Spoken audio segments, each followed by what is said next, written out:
Welcome to 1000 Voices, where we are on a mission to interview 1000 inspirational Black Britons. And for voice number 28 of 1000 Voices, we have the amazing Davinia Tomlinson. Davinia is the founder of rainchq. And rainchq is a community for women, helping women to take control of their financial futures and working towards closing the gender wealth gaps prevalent in the UK.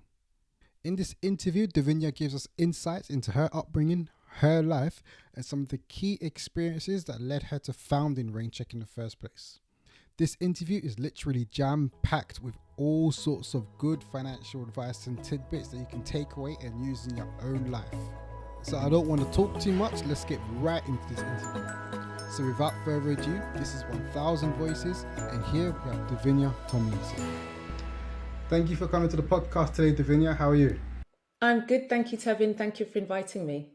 Yeah, thank you for coming down. Much appreciated. And like I was just saying to you before, I think your background is super interesting, and I thought it would be very, very good to get you on. Love what you're doing with rainchq and the community you're building.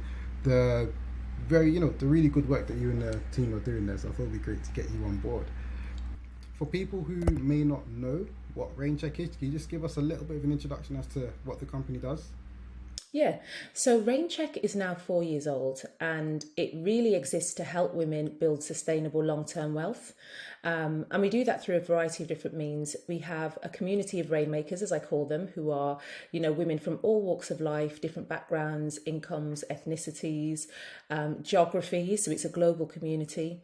And we offer qualified and regulated financial advice through female financial advisors. We offer financial education, coaching, and also, of course, that sense of community in recognition of the fact that there are a number of financial challenges that women face that have, the potential to impede our ability to build economic wealth. And so it's really important that we come together as a community, that we're able to learn from one another in, what is arguably a safe and inclusive environment, and one in which women feel that they're able to ask any questions that they might possibly have, all in the spirit of achieving the objectives that they have for themselves and for their families. That's perfect. It's definitely something that's very much needed. I mean, there's clear wealth gaps, that wealth gender gap. I've heard all sorts of different arguments from different people, like, oh, the gap exists because of this or because of that, or it's not real, but etc. etc. Blah blah blah blah blah blah. I think that if you look into it, the gap, whatever the reasons are for it, the gap exists, and I think that is definitely something that needs to be closed. I'm a strong believer in having an equal society across every kind of metric, so whether it's gender based or racial based or whatever. So yeah, love the work you and the team are doing. That's amazing. Thanks. Yeah, it's all good. So just to start off with, so you're building this community essentially to help women take control of their financial futures in a very short form. Looking at your own upbringing in your own life, let's talk about the women in your own life. In what way did they lay the foundation for you, doing the kind of work you're doing right now? I love that question, Tevin. Like, I could talk about this, or like it could take up the whole podcast. So I come from a super matriarchal, traditionally Caribbean family. And it is one in which, despite there being, very strong and influential men, very inspiring men in my family, certainly when it comes to, you know, I wouldn't just say just financial, but when we think about all of my achievements to date, I have a massive tribe of female supporters, champions, and cheerleaders in my family, from aunties, my mom, of course, sister, cousins, and I suppose importantly, grandmothers who have not just paved the way, but who have got such strong conviction in themselves, such strong self-belief, and that has been very much a catalyst for lots of the things that I've gone on to achieve in my life, because effectively I come from a background in which the expectations were very high of me, but the women around me were very vocal and continue to be very vocal and active supporters of everything that I do. So, when I think about my grandmother in particular, my maternal grandmother, she was one of the earliest inspirations for the business that rainchq has now grown to become. She was the first person in my life that I knew growing up who had a financial advisor. We don't come from I wasn't born with a silver spoon in my mouth. We don't come from a super wealthy background. The richness in our family comes from the strength of our relationships and the love and support that we have for one another. And, when you consider, I wouldn't even say she's Windrush generation, because she came following Windrush, but still in the 60s, to come to the UK and, work very grueling kind of manual labour in factories. And still, lots of the women in that generation, and the men too, but certainly the women in that generation, who quite often had left children behind, as my grandmother had done. You come to the UK, it's a strange foreign land, it's unfriendly, you're unwelcome, and you're having to eke out a living as well as send money back home to support not just the children you left behind, but other younger siblings, family members, etc. And there was this real sense of community and of investing, paying it forward, but also giving back to the communities that you've come from. And these are the individuals that were building wealth very slowly. In my family's case, it was through property. And, at the time, if you imagine that, many of us within the Black community, and I know that this is true of other ethnicities, we weren't even able, things like getting access to mortgages and things like that, or loans. It was just an impossibility for us. So we had to support one another through our various susu or partner hand or whatever, pool our resources, save money. And, I really think that there is something that we could learn a lot from in terms of the interdependency between people in these communities, where we were lending a supportive hand to people that needed help the most. And quite often those partner hands and those community structures were led by women, and my grandmother was very much one of those women. And so if you fast forward, through over the course of her life, as I say, we were very working class, but there was this really strong work ethic and commitment to education, and wanting, her children and grandchildren to be their very best selves. So, we were always striving for excellence in everything that we did.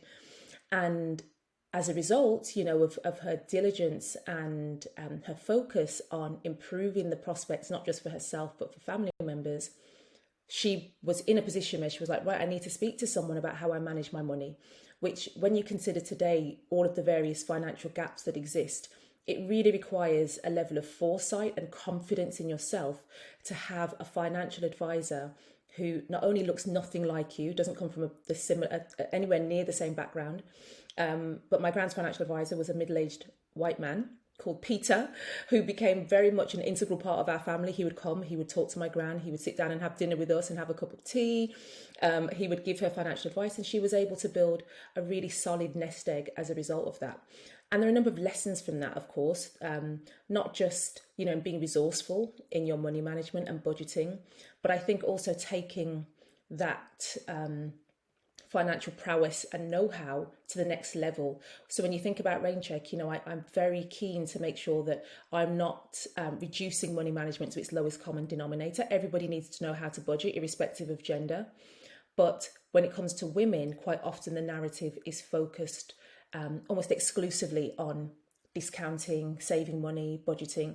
And in order to build wealth, of course, we have to think about more strategic financial planning and financial management. So how can I invest? How can I build a portfolio? How can I diversify that portfolio?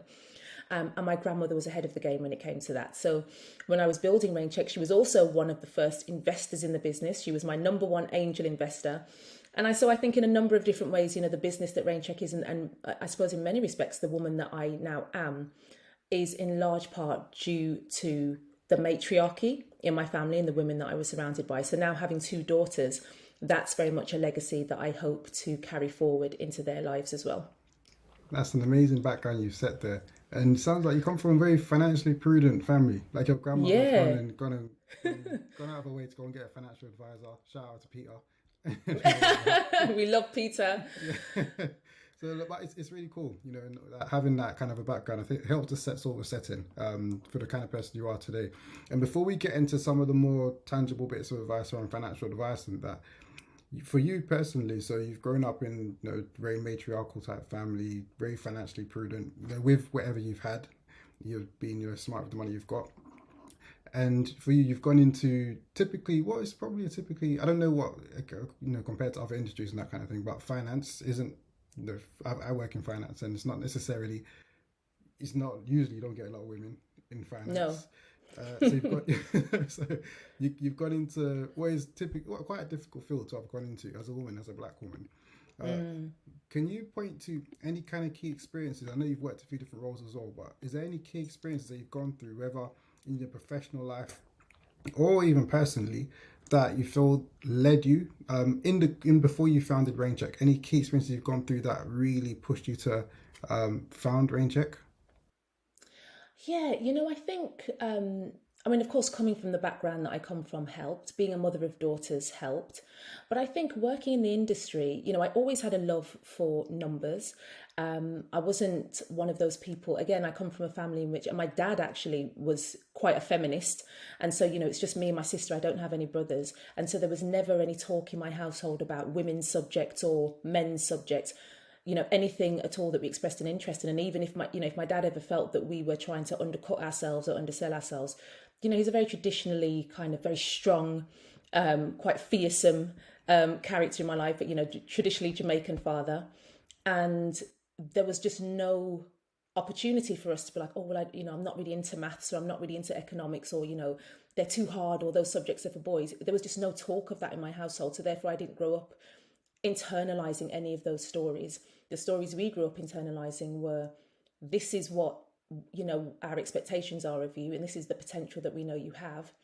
And so your only responsibility, we don't expect you to pay bills, you don't have to do anything except clean or whatever, traditional Caribbean household. We don't have any expectation of you to go out and do hard labor. That's our responsibility, but your responsibility is to learn your lesson and be the best that you can be. So for me, any of those subjects that I wanted to pursue, I threw myself into them wholeheartedly.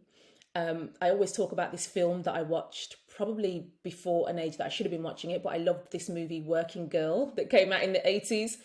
And it's, it has these two kind of power women that were working in the city, and they were of course pitted against one another, but it left a lasting impression on me that, wow, there are women that are working in these fields. And so I was always very seduced by the bright lights of the city and the trading floor and the world of finance and what I perceived it to be. So then I went onto a graduate scheme at one of the world's largest asset management firms. I think there were probably 10 people in the cohort that I joined. I was one of 3 women, I think, 2 or 3 women, of course, the only black woman.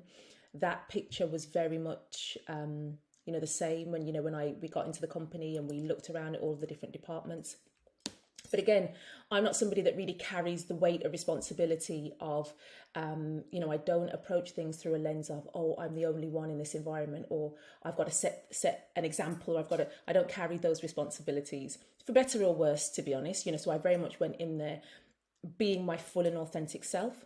And one of the things that, I realized quite early on was that there will always be people that will be looking to pigeonhole you, that will be looking to, lean into stereotypes that they might have about black people. And, I would receive feedback in the early days that I was too straightforward or too direct or too assertive.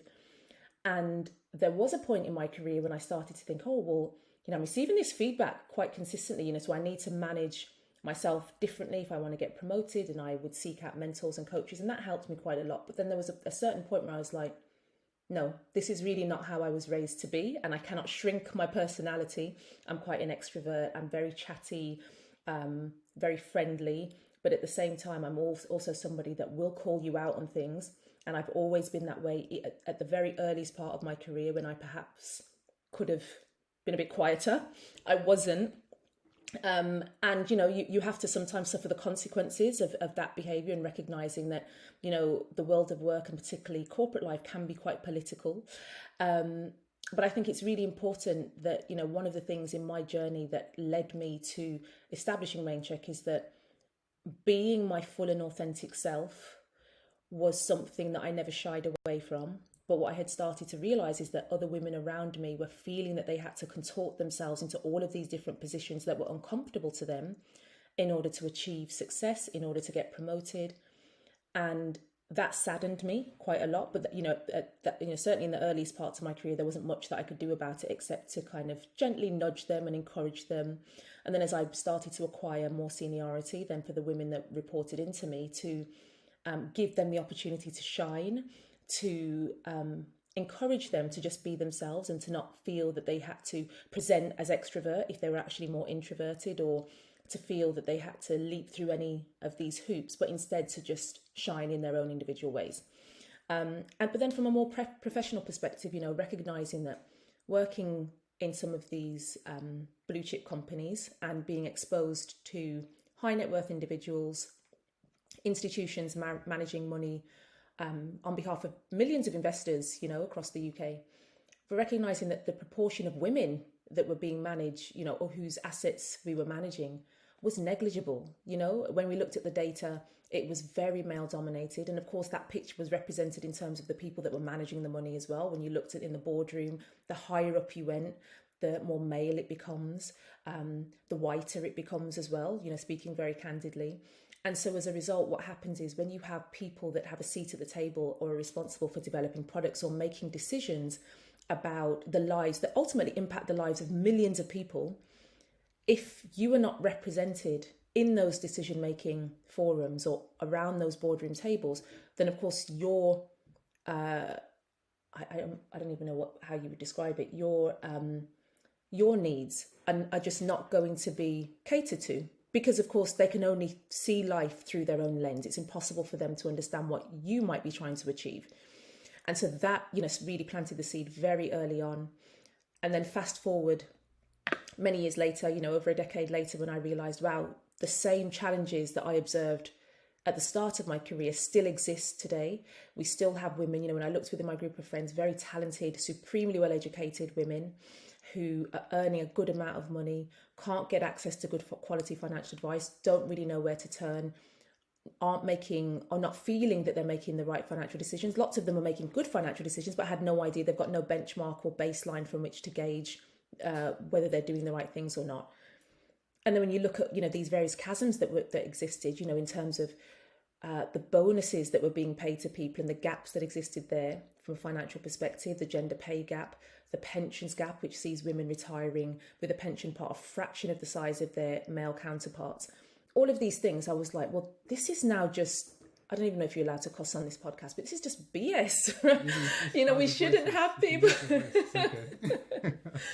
We shouldn't have women in this situation. Not today, not with all the knowledge that we have.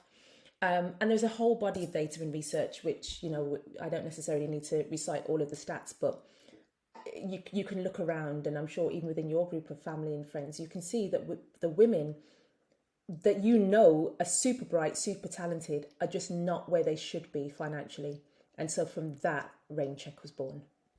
That's really good. And yes, there's a lot you can unpack from that. I like the part when you're talking about when you're early on in your career and trying to, you said that you were quite straightforward sometimes and all that kind of thing. I think there's like a balance to strike with that, because there's the part where it's like, well, maybe you feel like whatever, you should tone it down or whatever. But at the same time, I think that's for anyone as well. You gotta you don't want to be a pushover in the workplace. Yes. You have to be able to speak your mind. And I think people respect that over time anyway. I think you've got to be able to say what's on your mind, what's on your chest, and really push for what you believe in. Completely agree. I think you're quite right. I think, and sometimes, when I look back now, I've had some brilliant bosses over the years. I've had some brilliant mentors of both men and women, and of course different races as well. And that you're absolutely right. There is a place to tone it down, because when you're learning, you have to be open to receiving information. But this is not that. I'm somebody that has always loved learning, always loved seeking out knowledge from other people. So I don't have that kind of arrogance or ego. But the one thing that I cannot tolerate is rudeness or disrespect or being undermined. And so those things I cannot be quiet about. And that was always my big challenge. How do you humble yourself? There's always this kind of tension between humility, but as you say, being a pushover or having people walk all over you or feel that it is okay to be disrespectful. Yeah, definitely. I'm the same. I'm really not a big fan. I always talk to my wife about it. I really can't say rudeness, because for me, no, I feel like I'm nice to everyone else. So when I get rudeness back, I'm like, nah, man. we can't be doing this. Exactly. So I'm the same. I'm not a fan of it at all. All right, let's talk rainchq. Yeah, can you paint a picture as to what it was like the realities of what it was like for you when you were founding rainchq? What the work that went into that, and also some of the key challenges that you had to go through when you were founding the business. Yeah, it's a good question. I think for me, I went into it with full enthusiasm. full of optimism. But I think it's like for any parents listening, it's one of those things where you don't know, as you can read all the books and you can go to all the classes and you can get all the advice from other people who've been there and done it, but it's not until you're a parent yourself that you're like, oh my god, like nobody told me about this part or nobody told me about that part. I don't know, I just didn't expect this. And I think building a business is quite similar. And so I suppose for me, one of the big challenges was trying to get people to understand and recognize why, not so much why there was a need for a proposition like this, because I think the evidence was clear. There are all of these financial challenges that women faced and continue to face. But it was more, well, why is rainchq the right solution? There are a number of banks that already exist, investment banks, financial advisory firms, retail banks. They already exist. Like, why wouldn't women just go to them? Why do we need this female only proposition? And there were some people, not very many, but there were one or two. And it's always the negative voices that seem the loudest in your mind. But there were one or two negative voices that were like, well, this feels discriminatory, or this feels like you're segregating women from everybody else. Why would women want to be singled out? I don't. And this was coming from men as well as women. There were men who were saying to me, but this sounds brilliant. Like, I need financial advice. If you make it just for women, Dav, then I couldn't come to you and be one of your customers. And I really had to dig deep and have the courage of my convictions and being like, no, it's really, really important that this is a female only space, or for people that identify as women. It's really important that we feel that we've got our own, because money, as I say, is such an intrinsic part of all of our lives. And I think for women, there is a story that has continued to be told, which is that it's unladylike to talk about money. It's vulgar to talk about money. You leave the money talk to the men. Anybody that, even for women that are trying to climb the career ladder or excel professionally, they are viewed in a certain way. They are viewed as icy or frosty, or, everybody knows those stereotypical tropes about the women that succeed in the workplace and some of the mean things that others will say about them. And so there is a real reluctance and reticence from lots of women to feel like, I really want to, actually, I want to make £1 million. I do want to be a millionaire, or I do want to buy a holiday home here or there. And you kind of harbor these secrets, which is silly when you think of it, because men are happy to talk about these things, generally speaking. But I think lots of us have been conditioned or trained, even within our families, not to be talking about these things. And so pushing through and trying to communicate clearly and succinctly as to why there was such a need for a proposition like rainchq was my first challenge. The second challenge, of course, practically would have been the financing. So, I've built, rainchq has been bootstrapped. It's really been, it's been propelled by word of mouth, by the strength of the community, by women who have had brilliant experiences and who will then tell their friends and tell family members. And so it's really encouraging for me that the vast majority of rainmakers are the result of a handful of women who started as almost founding members, founding rainmakers, and they told everybody they knew, and they invited me into their companies, and then those companies invited me to speak at their various women's networks, or even on behalf of the entire company. So men were there as well, because I think it's really important that men are part of this conversation. And so it just kind of mushroomed and snowballed from there, which I think is testament to the fact that women not only are getting such benefit from what, the service that we're providing, but also that they recognize, gosh, I really need to tell my mom about this. I need to tell my auntie or my sister or whoever. But certainly I think financing a business in the early stages, when you're trying to do it yourself, because I did have a number of conversations potentially with VCs, and there were lots of doors that were shut in my face. There were also lots of people that were open to these conversations. But on balance, I realized that for the kind of business I wanted to build, I wanted it to build organically and to grow on its own steam. And therefore, I didn't feel that some of the financing arrangements that were available to me through VC or angel investing networks would have been appropriate at that stage. There may be a stage in future when they are appropriate, but for what I wanted to do, it just wasn't right. So there was that. And I think the third challenge is then finding people who can support you in building the business. Because, I started life having a business partner, and then that didn't work out. And then I was like, okay, I'm going to go ahead because I believe very deeply in this proposition, and I'm going to be a solo founder. But it's incredibly hard. Anybody that runs a business by themselves that doesn't have a co-founder in place through, with whom you can share that burden, even just the mental burden of what are we doing? What's the strategy? What's the direction? That's really hard. And that's a challenge that I continue to grapple with. So now that there are a small number of women that I work with who love the business, love what we're doing, and themselves are championing what we're doing within their own networks, it makes a big difference. But it's not without challenge, not at all. And I think it would be disingenuous for anyone running a business to not describe that, because I think for me, leaving the corporate world and moving to running my own business, there are many upsides. As a mom, it means that I can build my business around the needs of my daughters, so that's great. The downside is that I'm always working. I don't mean that in a kind of hashtag team no days off, like I'm trying to be like I'm trying to strive for this rapper style, I'm hustling all the time. You are hustling all the time, but more importantly, it's the idea that wherever you go, even if you're on holiday, you're always on demand. And that's quite a difficult thing as well, because it means that you can never switch off. So, I mean, there are a number of challenges associated, but, it's really rewarding at the same time. Can you talk about your work ethic then, particularly with the fact that you're a mother with two daughters? Can you talk about your work ethic and running the business alongside motherhood and just other interests you have as well? I love that. I like the part about and the other interests, like there's time for other interests. But you're right.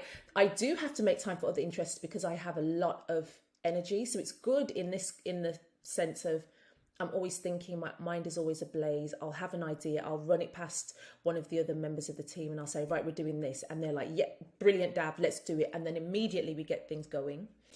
So I'm relentless in pursuit of delivering a service that I know will deliver value to the rainmakers.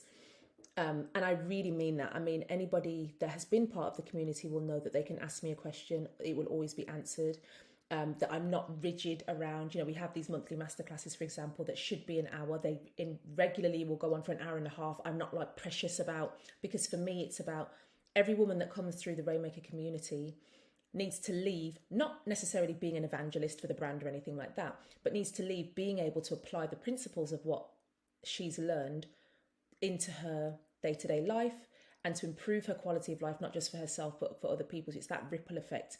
That's really important to me. So I am relentless in thinking, how can I make this better? How can I make it so that for people that are like me, who might be busy professionals, they might be moms, they might not, they might have other responsibilities, people are in various different stages of life, but that they can get what they need and then apply it straight away. This is not a talking shop.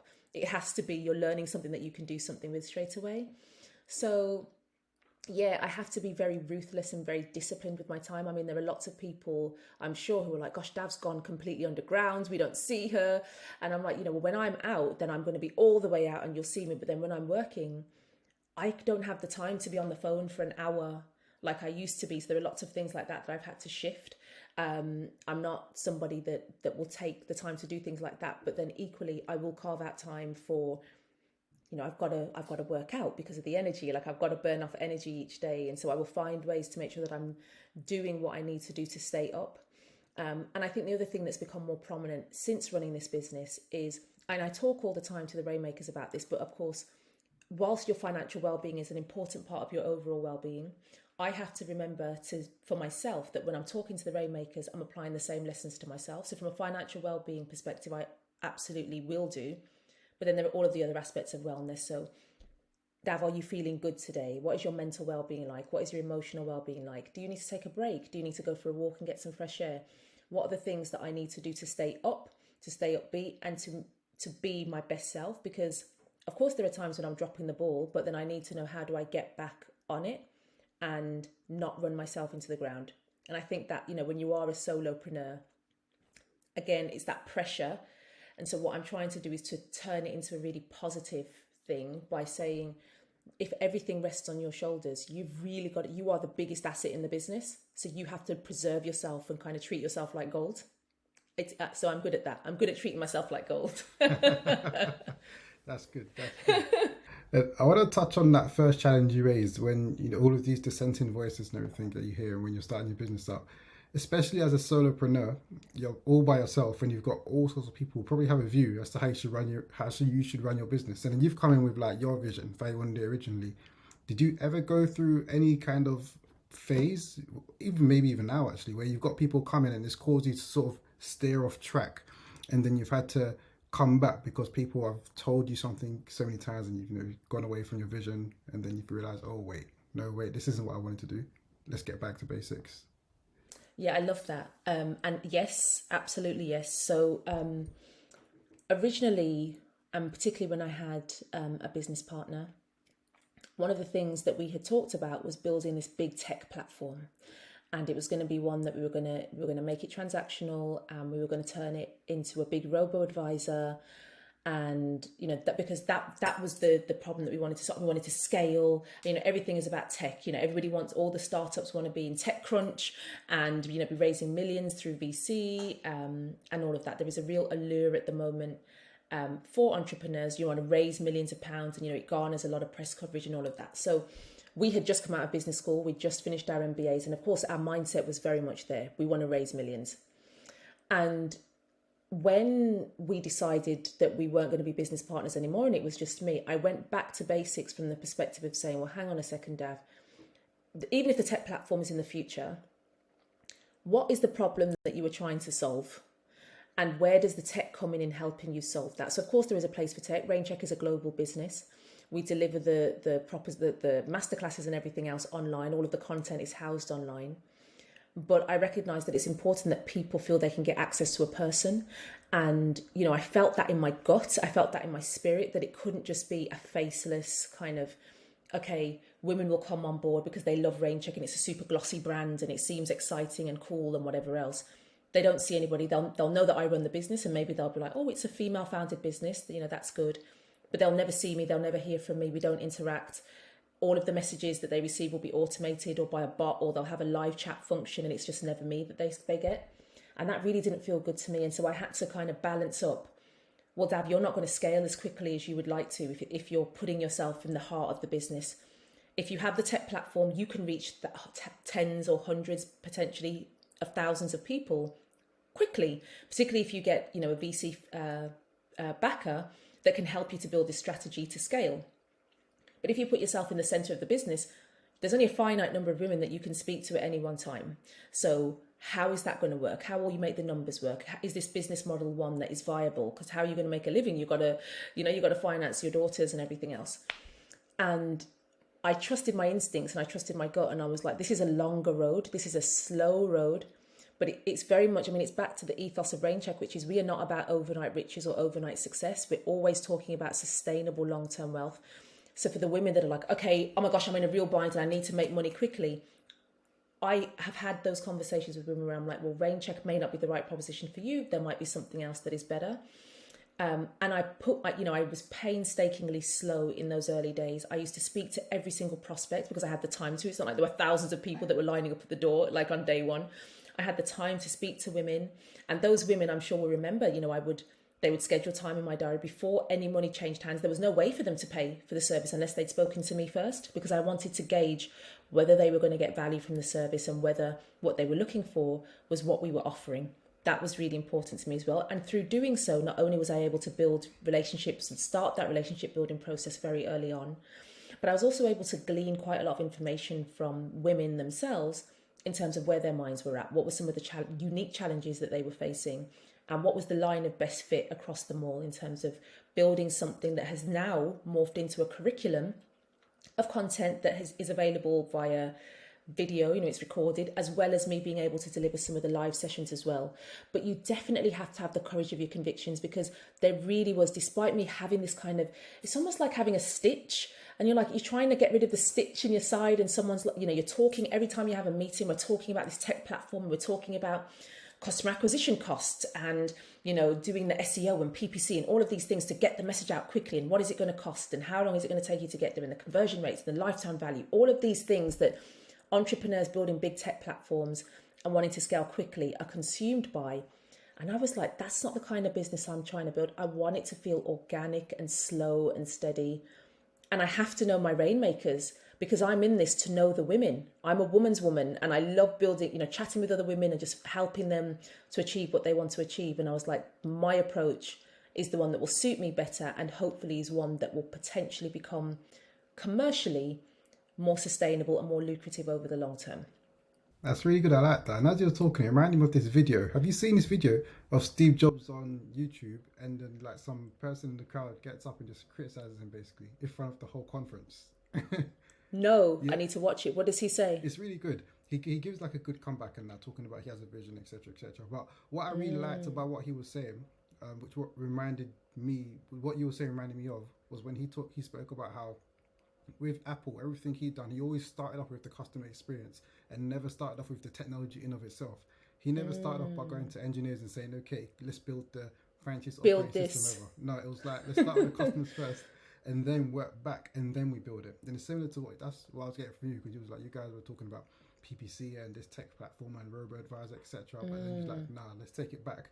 Let's talk to the women and build something like that. Start with the customer experience first, and then the technology is like the ecosystem around it. If the technology works, great. But having technology for technology's sake, it's nice. Don't get me wrong, but it doesn't, It is nice and it's glossy and I love technology too, but I'm like, but tech has to be an enabler to delivering something. I'm like, if the foundations of the business were like really janky, I'm like, no amount of tech is going to cover up. It's like polishing a turd, isn't it? No amount of tech is going to cover up something that sucks. So I'm like, I want to get this right. And to the women, I attract people. You attract your tribe. I've attracted my people. So even if the rainmakers, we're completely disparate backgrounds, and lots of women are very similar to me, but there are lots of women within the community that are very different. We all can still get on really well because we're committed to a common objective, which is to uplift ourselves financially. That's great. All right, let's talk about closing these wealth divides. What are some of the main challenges that you see? No, actually, not even challenges. What would you say is some of the main mistakes that you see women are making when it comes to just financial literacy in general? I think by undermining ourselves and telling ourselves the story that we don't do numbers and we don't do money, when actually women are managing their household budgets on speed. They, if you and I bet you've talked about your wife, for example. I bet you, just in terms of knowing what's happening, what's the income, what are the outgoings, keeping things in line, project managing the whole operation. It doesn't mean that she's necessarily managing it independently of you. I'm sure it's a joint venture, but you know what I mean? She knows what's happening for the most part. And I think there are quite often lots of women, we're so multi-talented. And I always say, when I get the opportunity to speak to rainmakers one-to-one, I'm like, and they'll say, oh gosh, Dav, I'm so behind. I should have been doing this, or I wish I'd met you 10 years ago, or I should have done that. And I'm like, but let's talk about all the things you've already done in the 10 years. You've already done so many amazing things, and it's easy for us to forget the things we've done because we focus on the things that we're not quite doing. So I think the biggest challenge is not even so much, specifically, oh, women aren't paying into their pension. We are quite often paying into a pension, or women aren't budgeting. It's not really that. The biggest challenge that I see for women is psychological. When it comes to money, the stories we tell ourselves, the stories we've inherited from others, the stories society gives us, we internalize all of those things. And I think it's not always, I think that there are, of course, we absorb all of those things by osmosis, but I would like us to take responsibility for those stories and be like, no, not today, not today. The story I'm telling myself is I know what I'm doing, and what I don't know, I can learn. I have the ability to figure things out, and I can do hard things. So it's about that rewiring process. So it's recognizing that there are a number of competing forces. There are lots of institutional and structural challenges in the workplace and elsewhere. When women return from maternity leave, for example, that's hard. When women are trying to, recoup those gaps in their pension as a result of taking career breaks or whatever, that's a hard thing. But it's about saying, what do I have control over, and what can I do from this standpoint? That is the thing that I think is really important. So it really is, for me, psychological and mindset related versus anything else.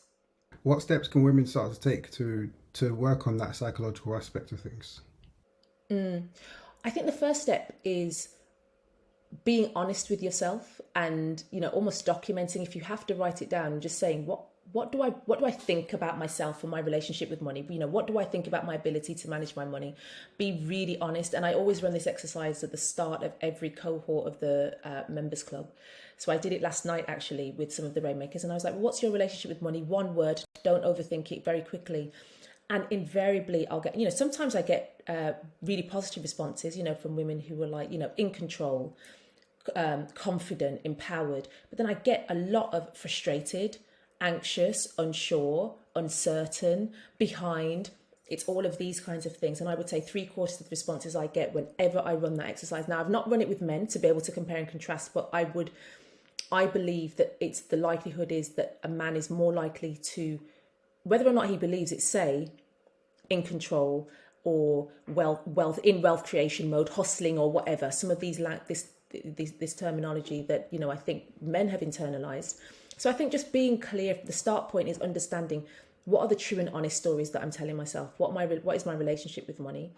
Where did these stories come from? So this is step 2. Did you learn it in your household? Quite often we pick up these things from our family members, watching our mom, watching our dad. What was their relationship in the household? How was money talked about? And then number 3 is saying, right, how can I make some of these gentle swaps to intercept any toxic or negative behaviours that I've got around money? Not all of the behaviours will be toxic. I'm sure there are lots of us that got really positive behaviours, but anything that's toxic, we've got to start to call it out, but we've got to do so in a way that is considered and active. We can't passively be like, oh, I'm not very good with money, and just be like, well, that's just my story. We are in control of our stories. That's the thing that I think, and the thing that I would implore all women to recognise, whether it comes to money or anything else. And also, I think there is something about recognising your start point doesn't have to be your end point. So if you were, originally someone that was like, oh, money just slips through my fingers. As soon as I get it, it goes. I'm constantly in debt. It doesn't mean that you can't change. It doesn't mean you can't learn a new approach. So I think it's that understanding our programming, deprogramming ourselves from that, and then reprogramming into something better. Those are the steps. Yeah, that's really good. And I really like that second step as well, actually, about trying to understand where this kind of a mindset has come from. I feel like there's a lot of power in just really realizing stuff, not even just like reading it in a book, but looking at and realizing like, wow, that's me. And really realizing that, because when you get that kind of realization, it's so life changing. It's like, wow, I've had those kind of realizations about myself, not necessarily in this context, but I've had those before.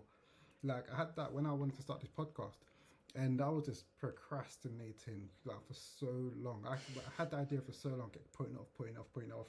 I think I was reading a book, and the book was talking about procrastination and where it comes from, and it stemmed from fear of failure. And I just reading it, and I was like, wow, was he writing about me? Or something like and it just it hit me, and I'm like, wow. So I think there's definitely a lot of power in that, a lot of power. Yeah, there is. And also in the community as well. So with like the rainmaker community, and having that kind of a collective energy there, where you've got people who are all striving towards one thing, and you've got that collective kind of good energy. And when you're surrounded, you hear these quotes like the 5 people that are closest to you, yes. I'm butchering it, but you know what I'm saying, like the 5 people closest to you. Definitely, yeah.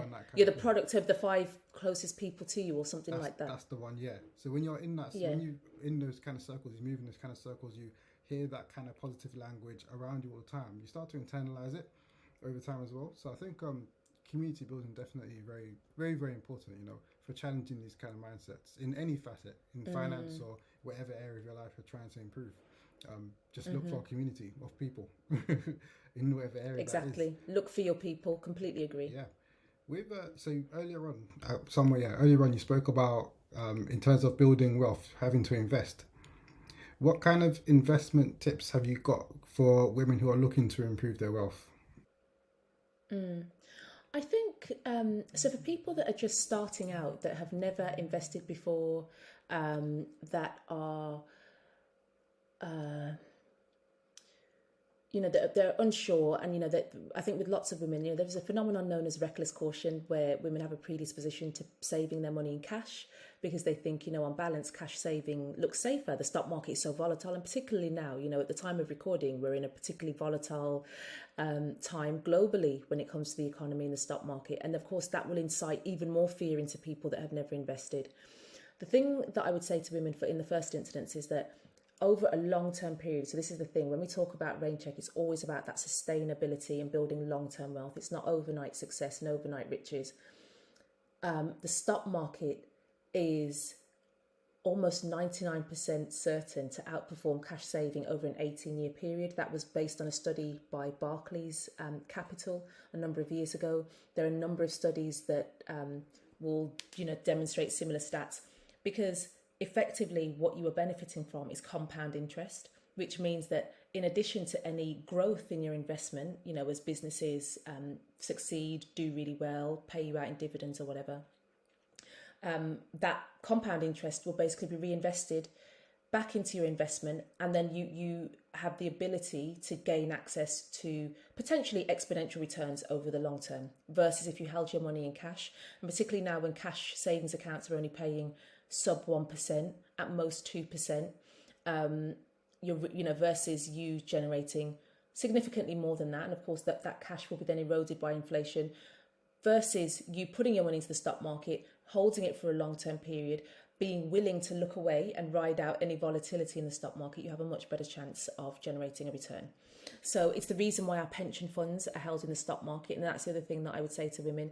If you feel in a position right now where you're cash strapped and you can't start investing, lots of us are already invested anyway, but we wouldn't even know it because we don't recognise that our pensions or our retirement savings funds are invested in the stock market.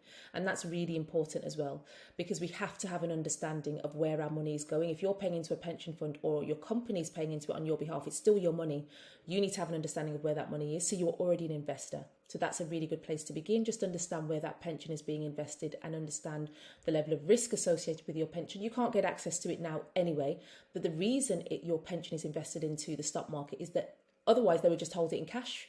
There is a reason why it's in the stock market, because they know over the long term it will generate potentially way more in returns than your cash savings, and that is what we need in order to live comfortably in retirement. I think from a practical perspective, for women who are thinking, well, I wouldn't even know which fund to select, Dav, like it's easy for you to say invest, but invest where? I would always say there are a number of apps and there are a number of robo-advice companies that have been set up specifically to promote this sense of financial inclusion and to democratize access to investments for people that the average retail investor who has no knowledge. So 2 examples that I always give, I have no affiliation with either, but one is Wealthify and one is Nutmeg. Wealthify is now Aviva backed, and I believe Nutmeg is JP Morgan. But effectively, these robo-advisors provide you with a very simple decision tree through which it will ask you a number of questions. It will assess your, what's your appetite for risk? What level of risk can you afford to bear in terms of, how much can you afford? And then it will ask you, what kinds of things are you interested in? Do you have a particular interest in tech? Or, are you trying to invest ethically? What kinds of values do you hold and how will this influence your portfolio? And then it will make a very simple recommendation to you. And then you will set it up. You might set it up on based on a lump sum that you've got, or based on like a, £25 a month standing order. That's the best way for you to get the ball rolling, because you are not having to scour the market of thousands of funds and try to pick the ones that you think are doing well. That is the power in robo-advice. And then at the point at which you feel like, okay, now I feel comfortable and confident, I know what I'm doing, then you might decide, right, now I want to add into that my own funds. I want to now set something up with a DIY platform like a Hargreaves Lansdowne, for example, or an AJ Bell, and pick some myself. And then the third thing that I would say to women is, and I've kind of touched on it in the second point, which is that, don't feel like you've got to wait until you've got thousands of pounds already to begin. So if you've got £25 a month that you can invest on a regular basis without compromising your quality of life, start there. When you get a pay increase it. When you get a bonus, add some of the bonus in. Commit to saying 50% of my bonus or 100% of my bonus even. I wouldn't say 100% because I do feel like women, we need to have fun. Carve out your fun money and then put the rest of the bonus into your investment. I think that's really important. And then maybe finally, tax efficiency. I know lots of us, have a fear of anything tax related because we're thinking, oh my God, of course, if you work for a company, then you're paying tax through PAYE. But there are a number of incentives offered by the government to promote or to encourage people to save and invest. So the biggest one, of course, is the ISA. Lots of us will already have our savings in ISAs, but quite often as women, it would typically be in a cash ISA. Consider moving some of that money, hold some money in your cash ISA, but consider moving some into your stocks and shares ISA. Because in the current tax year, you have up to £20,000 that you can save and invest into your ISA completely tax-free. Any income that you generate is tax-free as well. So it's really important that you think about how you can use some of the legitimate tax incentives offered by the UK government or governments globally. There is always some kind of equivalent in many of the big nations around the world. But think about how you can use them. Don't just randomly set up something that's got no tax break attached to it. I think that's another important step too.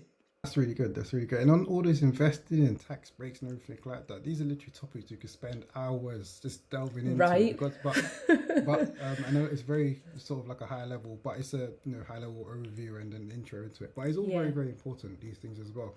On the compound interest point, yeah, there's this illustration where if you take 1p and you double it every single day for 30 days, you'll end up with I think over £5 million or whatever. If you take 1p, that's a very, very start example of what compound interest can do. You take 1p, double 1p, you got 2p, or what am I going to do? 2p, 4p, 8p. Just keep it up and up and up, you'll be a millionaire in a month. Yeah, so that's wild. Yeah, compound interest is key, and there's loads of like really cool compound interest calculators online as well, where you can just put in like, I'm investing £20 a month, and you can see maybe over a year you might not see, okay, I've made loads of return. Over 2 years, you might not see you've made loads of return.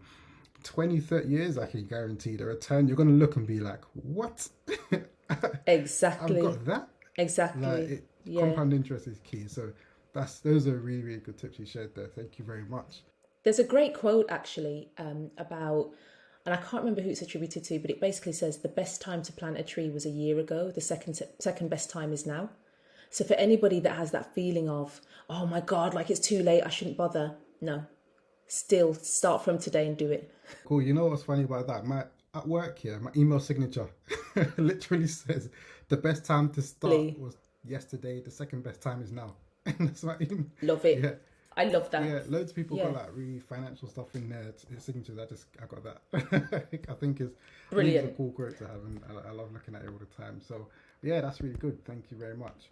Right, we're going to go into a couple reflective type questions now, moving away from finance and more about you and yourself.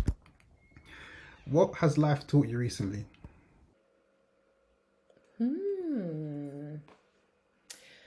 I would say in the last 3 to 5 years, it has taught me that in a way has really, I'm trying to think of the best way to, because it's a thing that we all intrinsically know that, life is not promised, live life for today and all of these sorts of things. You hear it, but you're like, oh my God, but I've still got to hustle and I've still got to, and we run ourselves into the ground. We don't make time for rest. We don't make time for the things we want to do. We do everything under a sense of duty and obligation, particularly in the Black community and particularly as Black women.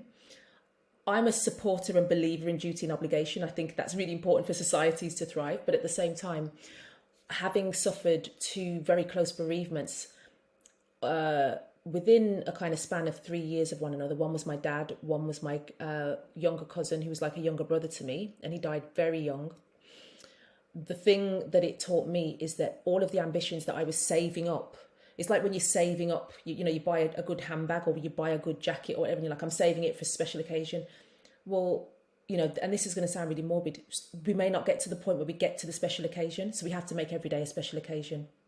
And that's a thing that for me, and it doesn't always work. I'm not a saint when it comes to this, but because of those experiences that I've had, that tragedy, it reminds me every day to see the joy in every day, or at least to remind myself of the great privilege that I have and to be grateful. So then I don't have complacency around my life anymore. I don't have this kind of, I want to do this and I want to do it in 10 years time, or I'm going to wait until I've retired. Things that I want to do, I start to put the wheels in motion to do them straight away. It doesn't mean they happen straight away, but I'm not waiting to start them. I don't defer it. I do it straight away. I also put on my good clothes straight away as well. I don't save them. I wear them when I want to. Yeah.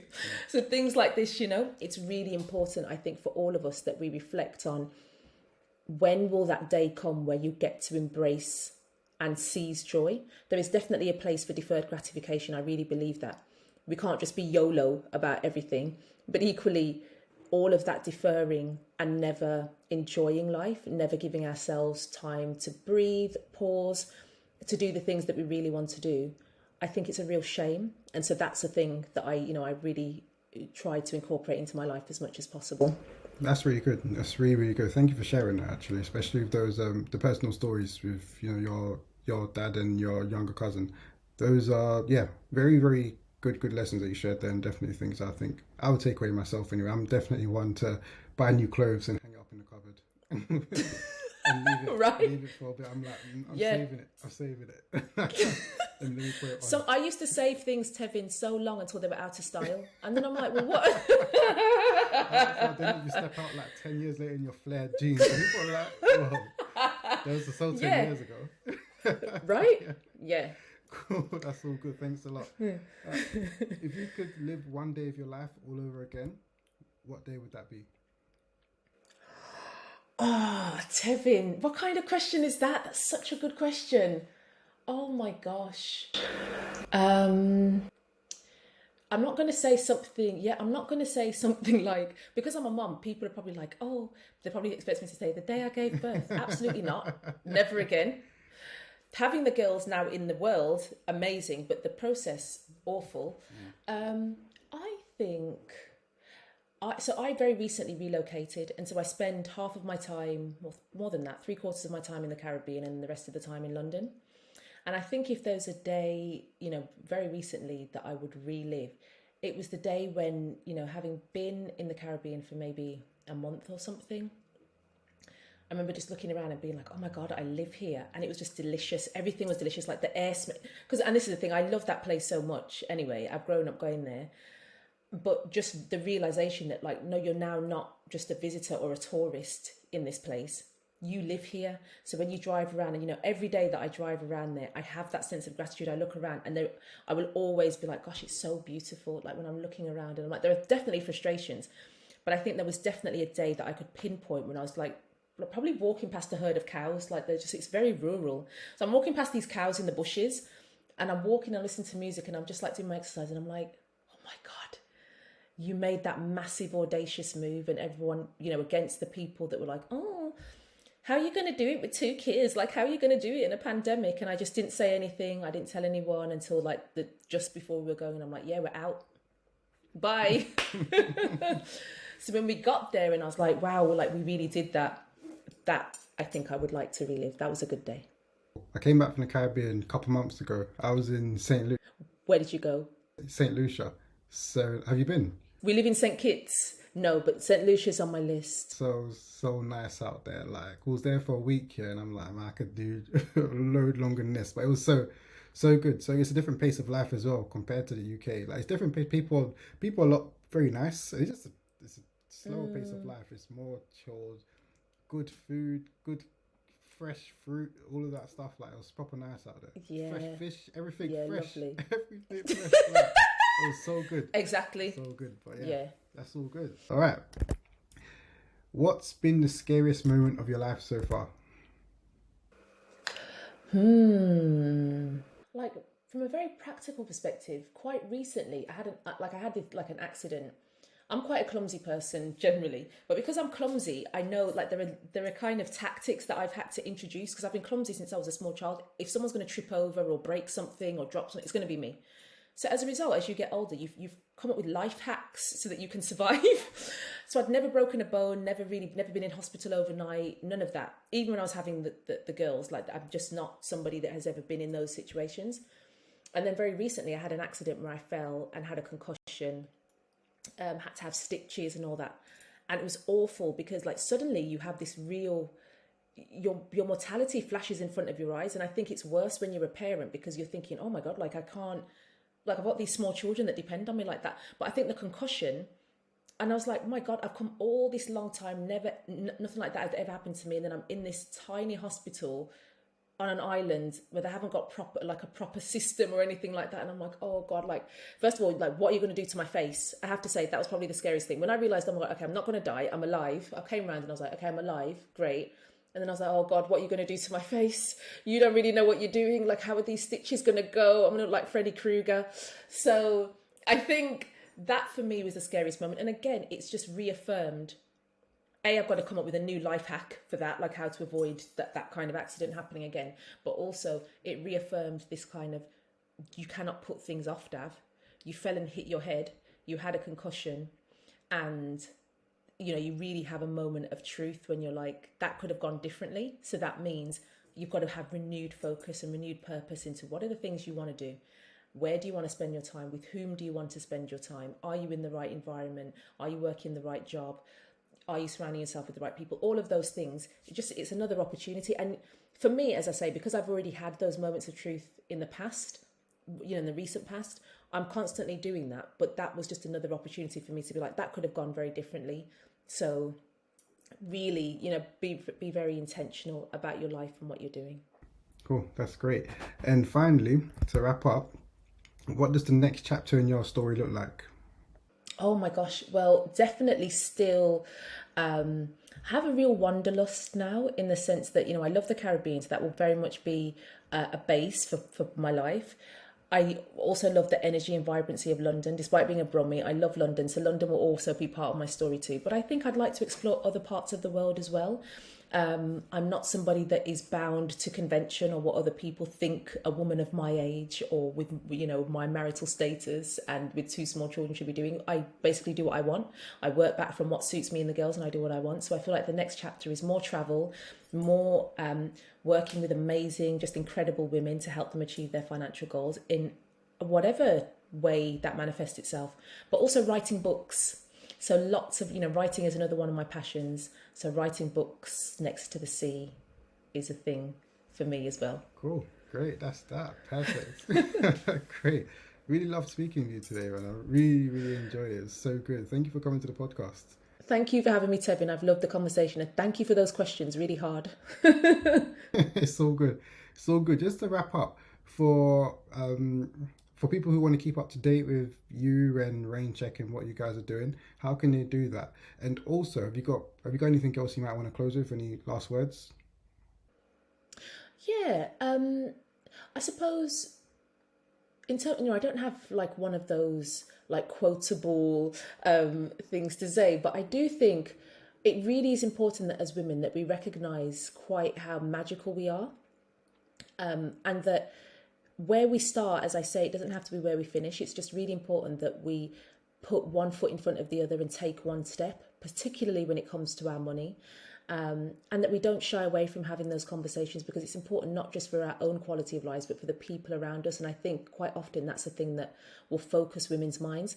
We're so selfless in many respects that if we think, okay, well, if me having a proper money conversation or advocating for myself financially will improve my husband's life or my partner's life or my children's lives, then I'm going to be committed to doing better, then we will do it. So I really think, just recognize your own greatness and the things that you've already achieved, and just apply that energy to everything else that you do when it comes to your money. So that would be the last thing that I would like to say.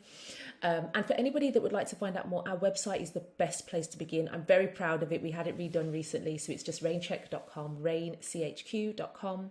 And you can follow us on social media. Instagram is the one that we are most active in. Cool, that's great. All right, thank you once again for coming to the podcast. Really, really appreciate it. Really enjoyed our conversation today. So thank you. So many takeaways as well. So all good. Thank you so much. But that's that for now, people. This is 1000 Voices. That was Davinia Tomlinson of rainchq. And for now, we're out. Okay, and that's voice number 28, all done and dusted. I hope you enjoyed this interview, Davinia. As always, it's great to hear back from the community and what some of your key takeaways were. In this interview, there were so many things we can take away from it. So many good pieces of financial advice, and overall, just a very inspirational story. But it's great to hear back from you guys and let me know what you thought about this. Please do leave us a comment wherever you're listening to this on, or on our social media pages as well, at 1000 Voices UK. Next week, as always, the podcast will be out on Tuesday. So make sure to follow us on our social media pages if you'd like to see some snippets from the upcoming interview before it gets released. But that's that for now, people. Thank you for tuning in. This is 1000 Voices, and for now, we're out.